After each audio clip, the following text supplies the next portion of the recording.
America और Israel के हमलों में ईरान के अब तक 1300 से ज्यादा आम नागरिकों की मौत हो चुकी है। आंकड़े बताते हैं कि इस दौरान ईरान में करीब 10,000 सिविलियन साइट्स को निशाना बनाया गया। इनमें घर, अस्पताल और स्कूल जैसी जगहें शामिल थीं। कई मिलिट्री साइट्स पर भी हमले हुए। Supreme leader ayatollah Ali Khamenei समेत कई सीनियर अधिकारियों को पहले ही मारा जा चुका है। यानी ये कह सकते हैं कि ईरान की टॉप लीडरशिप खत्म हो चुकी है। फिर कैसे तेहरान लगातार जंग में अमेरिका और इजराइल जैसी ताकत को टक्कर दे रहा है? इसके लिए ईरान ने एक खास स्ट्रैटेजी बनाई है। जंग शुरू होने के अगले ही दिन 1 मार्च को ईरान के विदेश मंत्री अब्बास अराक्ची ने एक्स पर एक पोस्ट किया था। लिखा था, हमने पिछले 20 साल अमेरिका की लड़ाइयों को समझने में लगाए हैं। तेहरान में अब बमबारी करने पर हमारी जंग लड़ने की क्षमता पर कोई असर नहीं होता। डिसेंट्रलाइज मोज़ैक डिफेंस स्ट्रैटेजी हमें जंग का कब, क्यों और कैसे सब तय करने की क्षमता देती है।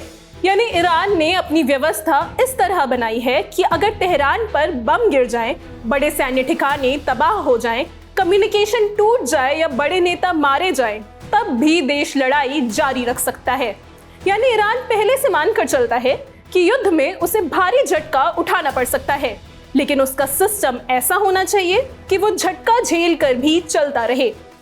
यही सोच ईरान की रक्षा नीति की बुनियाद है, जिसे वहां के सैन्य अधिकारी डिसेंट्रलाइज मोज़ैक डिफेंस कहते हैं।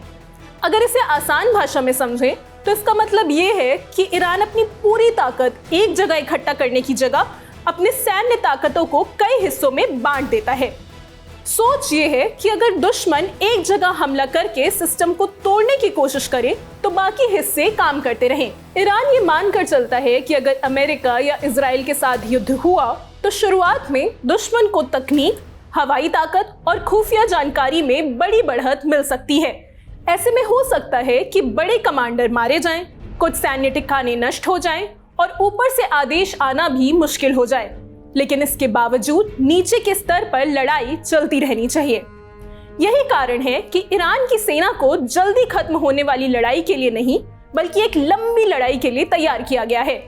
वहां ये सोच है कि युद्ध सिर्फ हथियारों की ताकत से नहीं जीते जाते, बल्कि इस बात से भी तय होते हैं कि कौन ज्यादा समय तक मैदान में टिक सकता है। मोज़ैक डिफेंस का विचार खास तौर पर इस्लामिक रिवॉल्यूशनरी गार्ड कोर यानी IRGC से जुड़ा है। 2007 से 2019 तक मोहम्मद अली जाफरी IRGC के कमांडर थे। तब इस सोच को और मजबूत किया गया। उनकी कोशिश थी कि सेना का ढांचा ऐसा बने जिसमें सब कुछ एक ही कमांड पर निर्भर ना हो।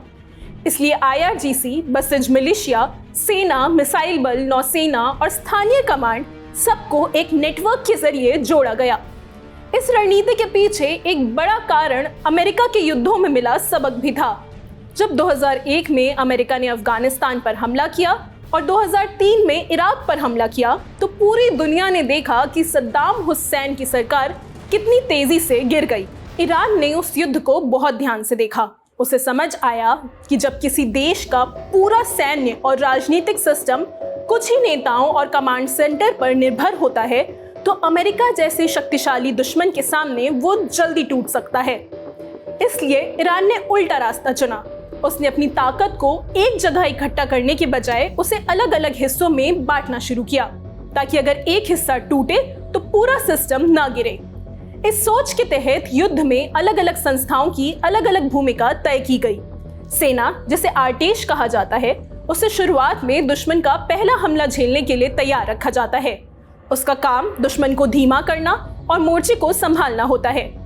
एयर डिफेंस यूनिट्स कोशिश करती हैं कि दुश्मन को पूरी तरह से आसमान पर नियंत्रण न मिल सके। इसके बाद IRGC और बसिज की भूमिका बढ़ जाती है। उनका काम युद्ध को लंबा और मुश्किल बनाना होता है।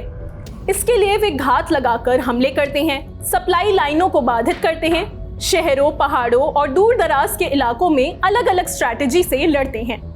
इस पूरी रणनीति में बसिज मिलिशिया बहुत अहम है। ये संगठन मूल रूप से आयतुल्ला रूहुल्लाह खुमैनी के आदेश पर बनाया गया था। बाद में इसे IRGC के साथ जोड़ दिया गया।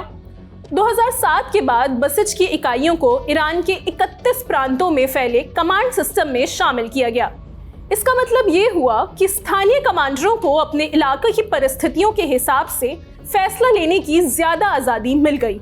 जमीन पर लड़ाई के अलावा समुद्र में भी ईरान की खास रणनीति काम करती है। फारस की खाड़ी और हॉर्मुज़ स्ट्रेट के आसपास ईरान की नौसेना दुश्मन के जहाजों के लिए वहां चलना मुश्किल कर देती हैं। इसके लिए तेज हमला करने वाली नावें, समुद्री बारूदी सुरंगें और एंटी शिप मिसाइलों का इस्तेमाल किया जाता है, क्योंकि हॉर्मुज़ स्ट्रेट दुनिया के सबसे अहम तेल मार्गों में से एक है। इसलिए वहां तनाव पैदा करना भी एक तरह का दबाव बना सकता है। IRGC के पास बड़ी संख्या में मिसाइल भी हैं, जिनका इस्तेमाल दुश्मन के सैन्य ठिकानों और बुनियादी ढांचों पर दूर से हमला करने के लिए किया जा सकता है। इस रणनीति का एक आर्थिक पहलू भी है, जिसे अक्सर ड्रोन वॉर के उदाहरण से समझ सकते हैं। ईरान के सबसे ताकतवर ड्रोन्स में से एक शाहेद ड्रोन सस्ते होते हैं, लेकिन उन्हें गिराने के लिए जो मिसाइलें इस्तेमाल की जाती हैं उनकी कीमत कई गुना ज्यादा होती हैं। इसका मतलब ये है कि अगर सस्ते हथियार बड़ी संख्या में इस्तेमाल किए जाएं तो दुश्मन को हर बार बचाव के लिए बहुत ज्यादा पैसे खर्च करने पड़ेंगे। यानी अगर युद्ध लंबा चलता है तो मजबूत देश को भी उसकी भारी कीमत चुकानी पड़ सकती है। इसी सोच को आगे बढ़ाते हुए ईरान में उत्तराधिकारी की योजना भी बनाई गई है। रिपोर्ट्स के मुताबिक सुप्रीम लीडर अली खामेनेई ने सीनियर अधिकारियों से कहा था कि हर अहम पद के लिए कई संभावित उत्तराधिकारी पहले से ही तय किए जाएं। कुछ रिपोर्ट्स में ये संख्या 4 तक बताई गई है, इसलिए इसे कभी कभी फोर्थ सक्सेसर यानी चौथा उत्तराधिकारी भी कहा जाता है। इसका मतलब ये है कि अगर कोई बहुत बड़ा नेता मारा जाए या उसका संपर्क टूट जाए तो तुरंत एक दूसरा व्यक्ति जिम्मेदारी संभाल सके।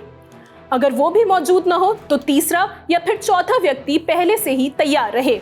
इसके साथ ही एक छोटा ग्रुप भी ऐसा बनाया गया है जिसे जरूरत पड़ने पर बड़े फैसले लेने की इजाजत दी गई है, खासकर तब जब टॉप लीडरशिप से संपर्क टूट जाए। ये सोच सिर्फ बाहरी खतरों से नहीं बनी। 1979 की इस्लामिक क्रांति के बाद नए शासन को कई हथियारबंद विपक्षी गुटों से चुनौती मिली। इनमें सबसे अहम मुजाहिदीन ए खल्क था। इन गुटों के हमलों ने ये दिखा दिया कि अगर व्यवस्था सिर्फ कुछ नेताओं पर निर्भर हो तो कितनी जल्दी उसे कमजोर किया जा सकता है। फिलहाल ईरान की ये नीति कितने दिनों तक कारगर रहेगी, ये देखने वाली बात होगी।